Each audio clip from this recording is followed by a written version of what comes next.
Charleston County Council member Teddie Pryor will run for re-election this year, but he might have some competition. In this edition of Quintin's Close-Ups, I sit down with Councilman Pryor one-on-one. And be sure to download the free Quintin's Close-Ups app in your Apple or Google Play stores. Mr. Teddie. My man. Good to see you. Good to see you as always, my brother. Likewise. Always good to see you. Likewise. Yes, sir. Well, you know, I want to talk to you about the obvious, and I want to take it back to February 19th. Okay. You, along with Linda Gilliard, as well as Marvin DeDarvis and Anna Johnson, announced your re-election for certain seats. Yes. And I know that you're running for re-election for District 5. Yes. Tell me why Teddie Pryor, why again? Well, after 14 years of being on the county council, you know, when I first got started, I told the folks there were some things that needed to be done, and I want to finish out what I started. You know, there's a lot of stuff that needs to be done. We have accomplished a whole lot. You know, when Henry Darby and I first ran, we came in blazing. And so we want to continue to do what we started.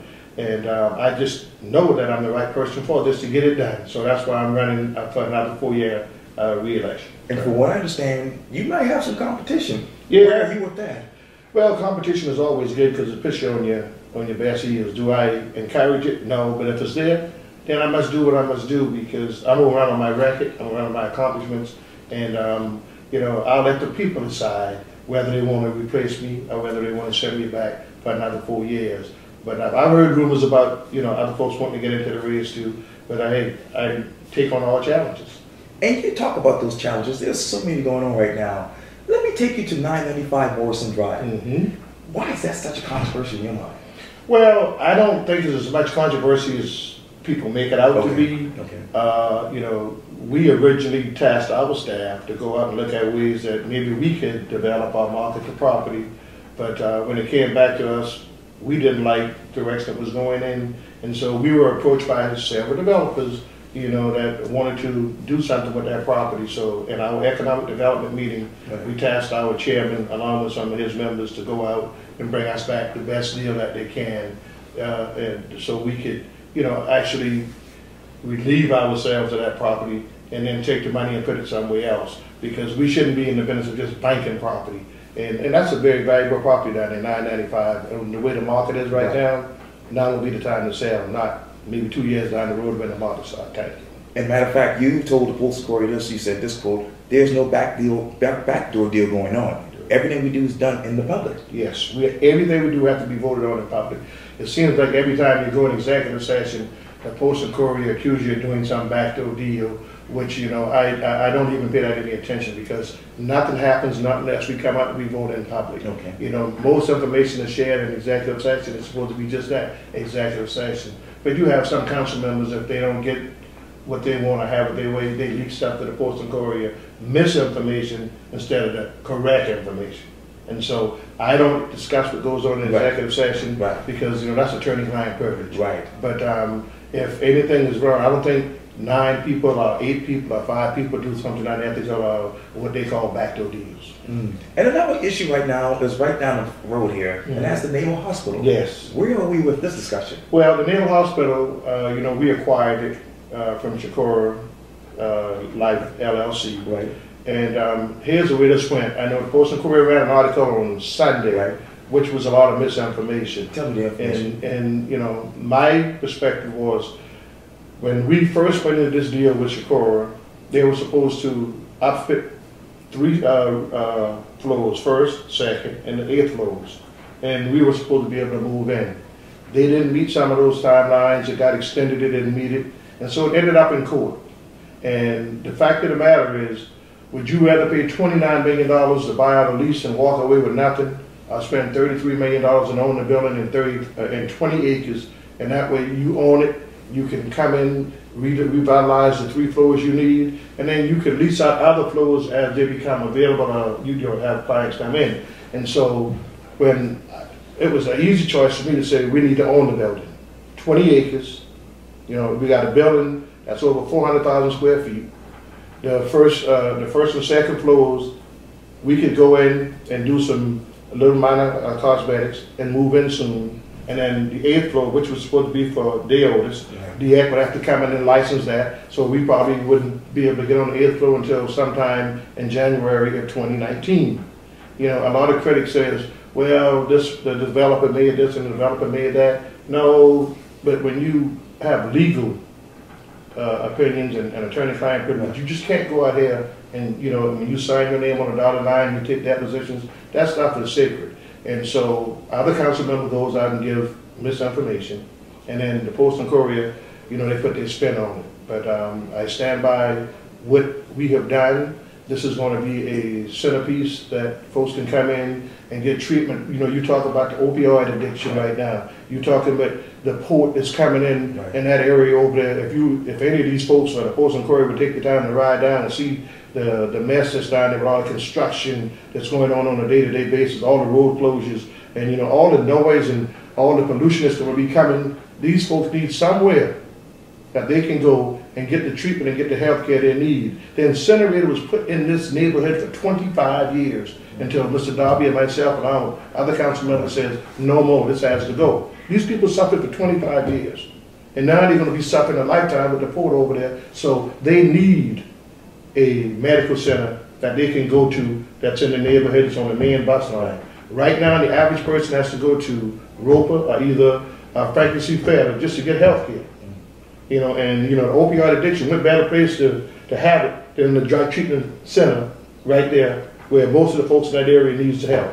So I stand by revitalizing the neighborhood hospital and getting it up online and getting it running. And I will tell you, in 3 to 4 years from now, folks will be saying this is one of the best deals that County Council has ever done. And you talk about the port. I don't know if this is the right question, but how would Charleston County Council work with the port to deal with that issue? Well, we, along with the city of North Charleston, you know, have asked for certain roads to be open. And I just found out 2 days ago, North Meeting Street, where it comes into Coroner Avenue, now it's going to be a cul-de-sac that's going to be blocked off. So you're going to have all this traffic coming on Coroner Avenue by the school. Folks are going to have to do a cul-de-sac to get back on Meeting Street. It's not fair. I just found out about it. We wrote a letter asking to reconsider. And so the port, you know, has more authority than we have because it's a state entity. But when you bring these folks in and you show them one plan and you deviate from the plan at the last minute, which, you know, I've heard that they have the authority to do as long as you don't touch the wetlands, but it's not fair to the community. And these folks deserve better. And you're going to have noise, you're going to have all the traffic from the port that's leaving, it's going to be riding over the top of these folks' houses, and you're going to hear the noise and the pollution that's going to, these people are going to have to live with for a lifetime.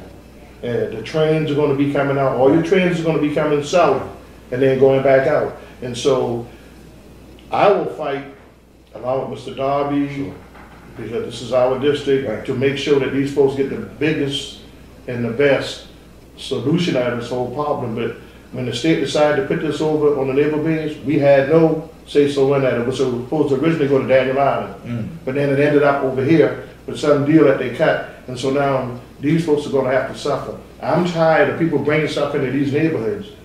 And when you try to do something good and positive like the Naval Hospital, you got folks like the Post and Courier critics saying, no, it doesn't need to be done. I'm going to stand up and I'm going to fight for what's right.